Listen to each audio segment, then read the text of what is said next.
భారతదేశానికి world cup తెచ్చిన అంతర్జాతీయ క్రికెట్ క్రీడాకారిణి జమీమా రోడ్రిగ్స్ కు మూవీ ఆర్టిస్ట్ అసోసియేషన్ ఆంధ్రప్రదేశ్ 24 విభాగాల యూనియన్ అభినందనలు తెలిపింది.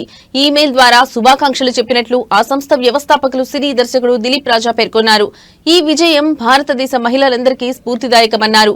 యేసుక్రీస్తు తనను విజయం వైపుకు అడుగులు వేయించారని జమీమా రోడ్రిగ్స్ కు ప్రకటించడాన్ని గొప్ప సాక్ష్యంగా ప్రపంచ దేశాలు కొనియాడుతున్నాయని ఆయన చెప్పారు. ఆమె విశ్వాసం, పట్టుదల భారతదేశానికి వరల్డ్ కప్ తెచ్చాయన్నారు. మన దేశ కీర్తి కిరీటాలను ఎవరెస్ట్ శిఖరంపై నిలిపిన జమీమా రోడ్రిగ్స్ దేశ ఆణిముత్యమని దిలీప్ రాజా అభిప్రాయం వ్యక్తం చేశారు.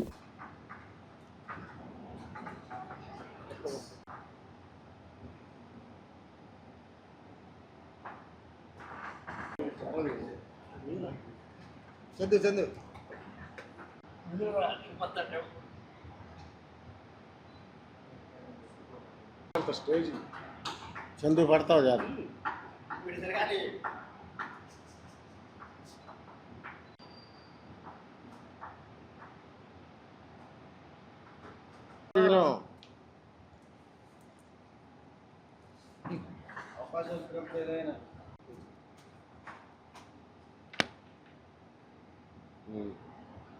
చందు కాస్త photo దిగమ్మా paper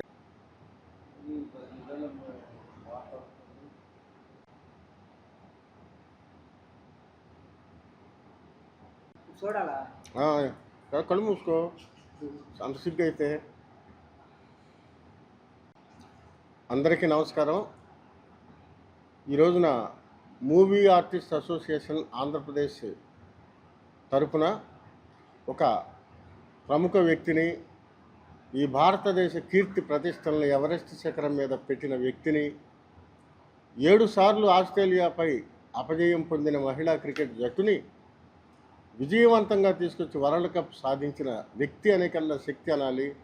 Jemimah Rodrigues, Maharashtra బొంబాయికి చెందిన అమ్మాయి జమీమా రోడ్రిగ్స్ గారు ఈ రోజున భారతదేశానికి వరల్డ్ కప్ సాధించి పెట్టారు. అంతకుముందు 7 సార్లు ఆస్ట్రేలియా మీద మన మహిళా క్రికెట్ టీం ఓడిపోయిన విషయం తెలిసిందే.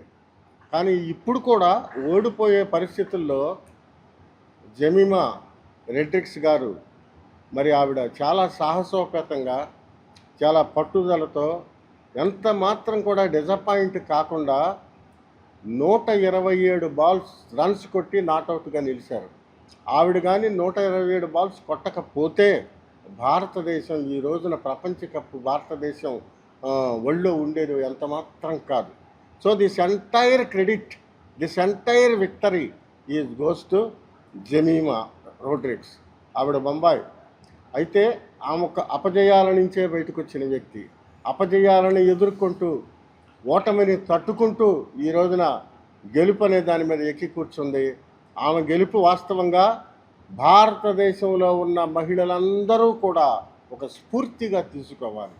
ఒక మహిళగా ఉండి భారతదేశంలో ఆస్ట్రేలియా లాంటి టీముని మన వాళ్ళు గెలిచారు అంటే it's not an ordinary thing.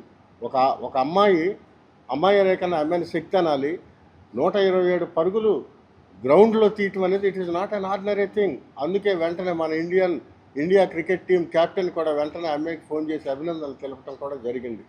అయితే మేము మా ఏపీ తరఫున ఈ రోజున జమీమా రోడ్రిగ్స్ గారికి ఈమెయిల్ ద్వారా మేము అభినందనలు తెలియజేయడం జరిగింది. ఆ ఈమెయిల్ కాపీ కూడా నేను మీడియా వాళ్ళందరికీ పంపిస్తాను. ఆ ఈమెయిల్ పట్టుకోవడానికి నాకు గంట పట్టింది. మొత్తానికి ఎలాగోలా ఈమెయిల్ తీసుకుని మా ఏపీ తరఫున ఆవిడని మేము అభినందిస్తున్నాం. అయితే ఇక్కడ మరొక ఇంపార్టెంట్ విషయం ఏంటంటే ఆవిడ మీద విపరీతమైన ట్రోల్స్ చేశారు కొంతమంది. భారతదేశం అంబేద్కర్ గారు రాసిన రాజ్యాంగం మత లౌకిక రాజ్యాంగం. ఇక్కడ ఎవరు ఏ మతాన్నైనా తీసుకోవచ్చు, కానీ వేరే మతాన్ని దూషించకూడదు, ద్వేషించకూడదు. ఇది మన స్టాట్యుటరీ రూల్, మన రాజ్యాంగంలో ఉన్న పొందుపరిచింది. అక్కడ ఆవిడ వరల్డ్ కప్ది తీసుకున్నాక బీసీసీఐ చైర్మన్ దగ్గర నుంచి అక్కడ యాంకర్ అడిగితే నువ్వేం మాట్లాడతావు అంటే ఒక్కటే అంది, నా గెలుపుకు కారణం జీజస్ అంది. యేసుక్రీస్తే నన్ను ఇక్కడికి నడిపించాడు, యేసుక్రీస్తే నన్ను ఇక్కడికి తీసుకొచ్చాడు అని చెప్పడం జరిగింది. దాన్ని కొంతమంది ట్రోల్స్ చేసేసి నానా విధాలుగా చేశారు. ఇక్కడ హిందువా, క్రిస్టియన్నా, ముస్లిమా, జైనా, సిక్క, బుద్ధిస్టా ఇవి కాదు. ఇండియన్నా కాదా ఆలోచించాలి. భారతదేశానికి కప్పు వచ్చిందని చెప్పుకుంటున్నాం కానీ పలానా క్రిస్టియన్కి వచ్చిందనో, పలానా ముస్లింకి వచ్చిందనో, పలానా హిందూకి వచ్చిందని అనుకోట్లా. సో కాబట్టి ఇలాంటి కులతత్వాలు, ఇలాంటి కుచితమైన మనస్తత్వాలు ట్రోల్స్ చేసేవాడు దయచేసి ఆపుకోవాలని నేను మనవి చేస్తా ఉన్నా. ఇది మన దేశానికి దొరికిన అదృష్టం. మన దేశం ఈ రోజున ప్రపంచ దేశాలన్నీ కూడా భారతదేశం మీద ఒక కన్ను పెట్టాయి. ఎవరివిడ ఇంత చేసింది, ఇంత గెలిపించింది భారతదేశాన్ని అని చెప్పని భారతదేశం అంతా కూడా ఈ రోజున జమీమా రోడ్రిగ్స్ వైపున కన్నెత్తి చూసే స్థితికి భారతదేశాన్ని తీసుకొచ్చినందుకు ఆవిడకు మేము మా ఏపీ తరఫున అభినందనలు తెలియజేస్తున్నాం. ఆల్రెడీ ఈ రోజున ఈమెయిల్ ద్వారా పంపించడం కూడా జరిగింది. వీలైతే త్వరలో ఆవిడ హైదరాబాద్ రావడం జరిగితే పర్సనల్గా కలిసి కూడా అభినందనలు తెలియజేయటం జరుగుతుంది. ఇది మనందరి గెలుపు, ఏ ఒక్కరి గెలుపు కాదు, ఆవిడ గెలుపు కాదు. ఈ టీవీ ఛానల్లో న్యూస్ చూసే ప్రతి భారతీయుడు మనం భారతీయులుగా పుట్టాం కాబట్టి అందుకే మేము కూడా జెండాలు పట్టు కూర్చున్నాం. We are Indians.